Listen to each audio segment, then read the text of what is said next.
à celles et ceux qui gèrent les peurs ou les humiliations. Or, la peur neutralise l'action.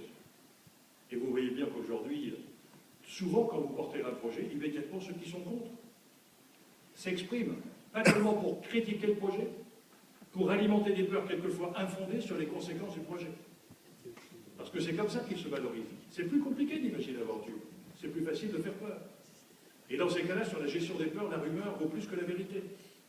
Et n'importe quelle entreprise au monde, la plus solide soit-elle, peut être victime en quelques mois d'une rumeur. Rappelez-vous la chute d'Andersen, la plus belle entreprise juridique au monde, détruite en 3 mois après le désastre d'Exxon.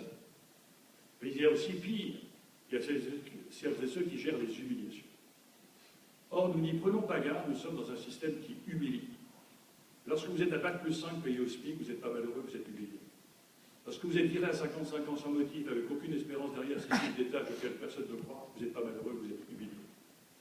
Et comme vous êtes dans cette nourriture d'humiliation, vous êtes en train de créer des forces qui ne peuvent se construire ou se libérer que dans 2 situations. L'humilié, ce soit dans l'obligation de s'autodétruire ou de détruire le système. La révolte tunisienne s'est basée sur un peuple tunisien diplômé, libéré, corrompu, écrasé par la main de Madame Ben Ali, qui en plus était coiffeuse. Et lorsque vous avez la rencontre d'un phénomène structurel, une humiliation collective basée depuis 10 ans, et une conjoncture, cet étudiant qui s'immole parce que la police l'a arrêté pour l'interdire de survivre en vendant des fruits, cette rencontre entre un phénomène structurel et une conjoncture fait l'explosion d'une révolte sans slogan, sans chef, sans projet alternatif, si ce n'est que celui de renverser le système. Et nous voyons bien qu'aujourd'hui monter des formes de contestation qui fait que par les nouvelles technologies, nous allons passer du citizen au netizen.